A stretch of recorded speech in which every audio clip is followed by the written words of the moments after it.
happening, and it's very interesting how you actually can go point by point and find out that each one of those supposed catalysts aren't true. Sandra Noble, Executive Director of the Foundation for the Advancement of Mesoamerican Studies in Crystal River, Florida, states, "To render December 21st, 2012 as a doomsday event or a moment of cosmic shifting," she says, "is a complete fabrication and a chance for a lot of people to cash in," unquote. Many people are indeed cashing in because of the 2012 hysteria, but the reason 2012 is being pushed on the public so much is because it is in 2012 when the elite occultists and the New Age advocates plan to usher in the Age of Aquarius One World System. Siri Data points out that the New Age consensus is that the Age of Aquarius One World System will be ushered in 2012. Quote, "It is generally agreed that the actual time that we enter the Age of Aquarius will be 2012, unquote. Could this whole 2012 concept be propaganda to get people to accept the Age of Aquarius in 2012? Eugene Gallagher likewise notes that the supposed Age of Aquarius is expected to arrive in 2012. Quote, "The term New Age is most closely correlated with the astrological idea that we are about to enter a new age, the Age of Aquarius, which will arrive around 2012, unquote. Michael P. Mao states, "Yet 2012 does not mark the end of the world as oft predicted, but the birth of a new golden era, popularly known on the Earth plane as the Age of Aquarius," unquote. Dr. C.L. Pepler explains the New Age view that 2012 is the start of the Age of Aquarius. Quote, "They believe the next age will start around AD 2012 and will be the Age of Aquarius. This, they say, will be an age of enlightenment and world unity, a post-Christian world in the fullest sense of the word," unquote. 2012 is a clever deception to get you to accept the Age of Aquarius, New World Order, under the mask of a Mayan prophecy. In fact, the elite New World Order at the top of the pyramid want the public to believe in 2012, thus proving that they are behind this propaganda. The Club of Rome, by its own admission, is a globalist think tank.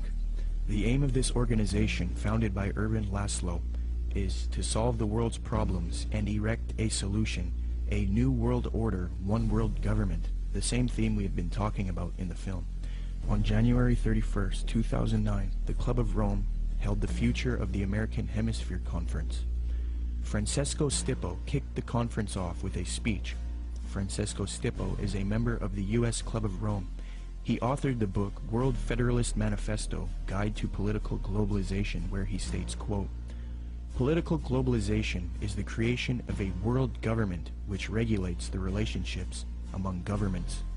Well, founder of the Club of Rome, Erwin Laszlo, along with popular New Age author and student of Jiddu Krishnamurti, Deepak Chopra, along with globalist Mikhail Gorbachev, have all authored a book together entitled World Shift 2012. This book advocates the 2012 theories extensively, so it appears that the elite have vested interest in this 2012 hysteria, and they want the public to accept it. Erwin Laszlo's Club of Rome founded another spin-off organization called the Club of Budapest.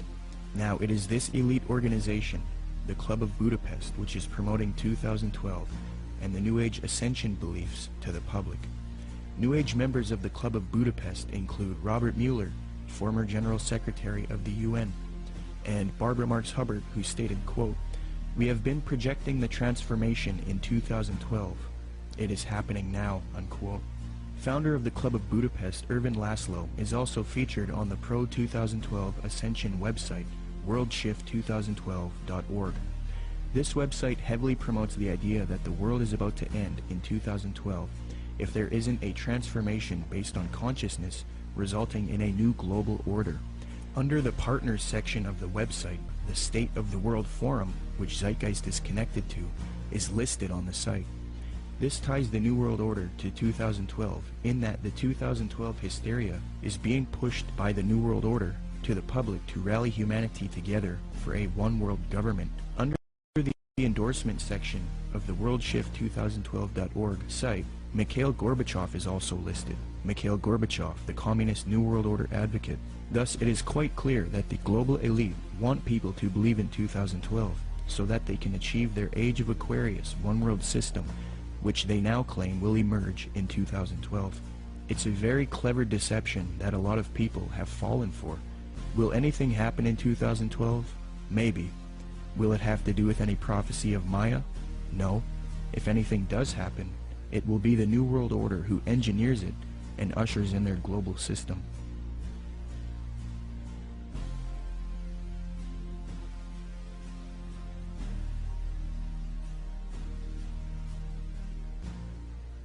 The reason the Christian anti-New World Order researchers have been silenced and replaced with New Age advocates is because the New World Order occultists and New Age advocates hate biblical Christianity. Why? Because the Bible not only refutes their New Age beliefs, but it predicted their coming utopia, calls it out as an evil world system, and tells people to resist it. First, in the Apostle Paul's first letter to Timothy, he warns of these supposed ascended masters who will deceive people with false doctrines.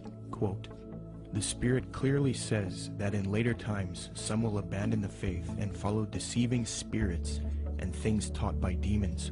Such teachings come through hypocritical liars, whose consciences have been seared as with a hot iron." Paul also predicts the New Age movement, quote, "For the time will come when men will not put up with sound doctrine. Instead, to suit their own desires, they will gather around them a great number of teachers to say what their itching ears want to hear. They will turn their ears away from the truth and turn aside to myths." New Agers will often claim that the Bible promotes their astrological beliefs. However, in the Old Testament book of Isaiah, astrology is forbidden and identified as an abomination to God. Quote, "Let now the astrologers, the stargazers, the monthly prognosticators stand up and save thee from these things that shall come upon thee. Behold, they shall be as stubble." Zeitgeist's main source, Acharya S., claims that Jesus talks about the age of Pisces in Matthew 28:20, which states, "And teaching them to obey everything I have commanded you, and surely I am with you always to the very end of the age."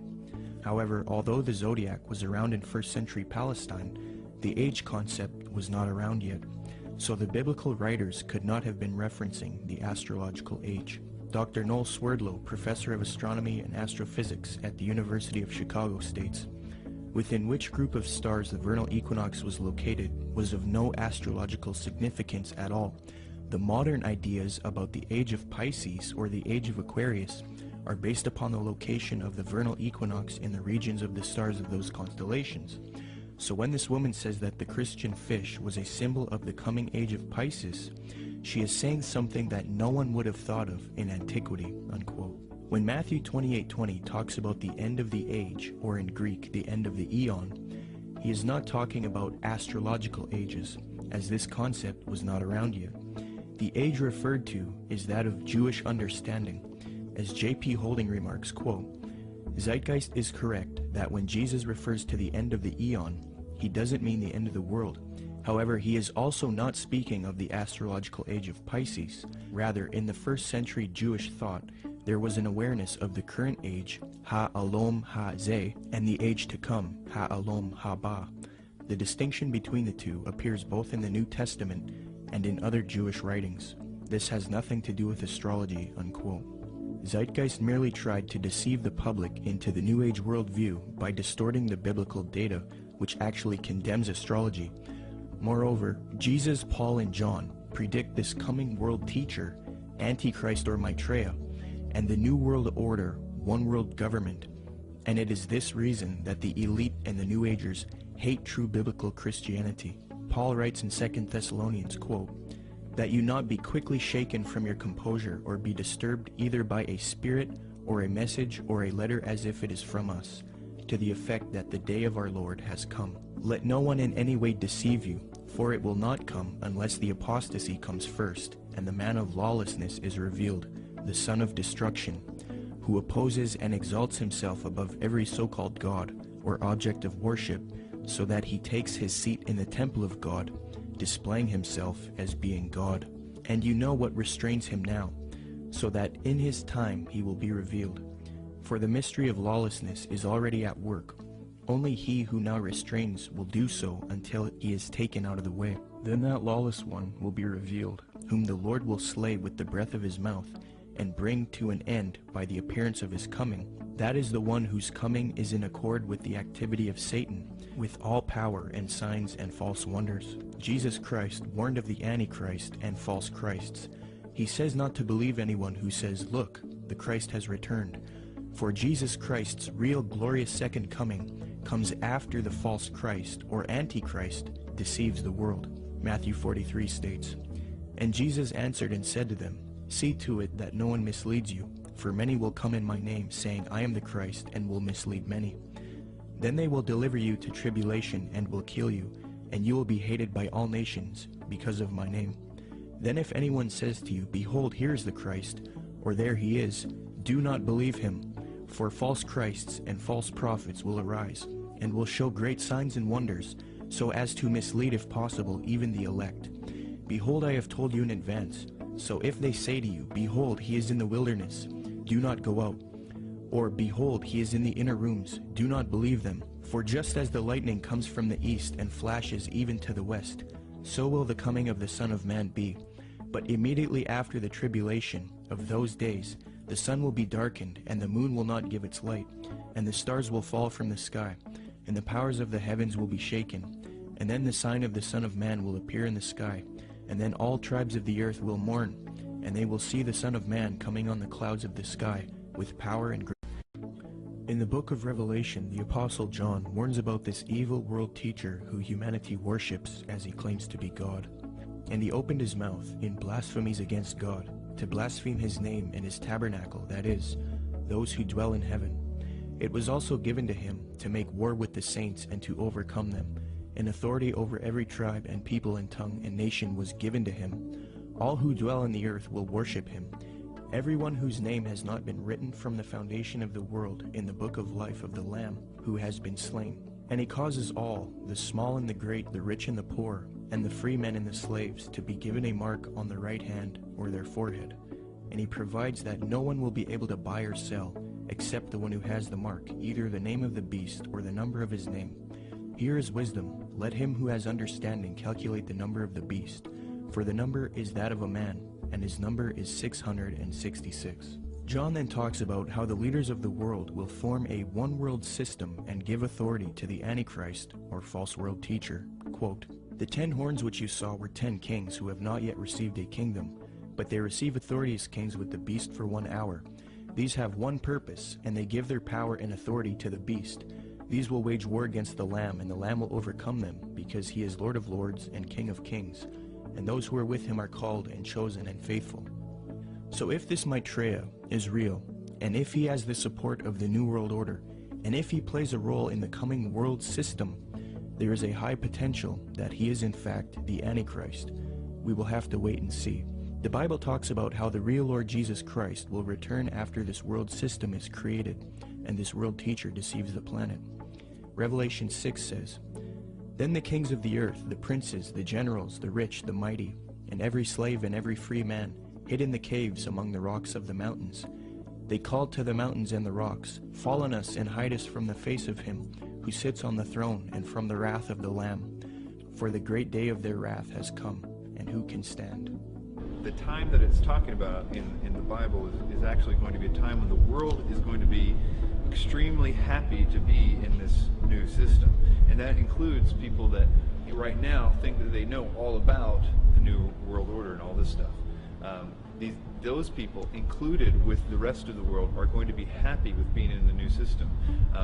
What the Bible describes as something that is almost impossible to believe, in the sense that people are going to give their worship. These are politically correct people are going to give their worship to a man. That something is going to happen to cause them to worship a man, and that is something we're not ready for. It's something that political leaders don't right now do miracles, for the most part. Right. That the whole concept requires new input, something different has to happen. And I think that when you look at what the New Age is saying, what they say is going to happen, what every movie is talking about right now, this idea that there is a new rebirth coming, a new age that's going to be supernatural, that the aliens are going to come back, and all these concepts that if it really happened, we would be, many things would happen, not the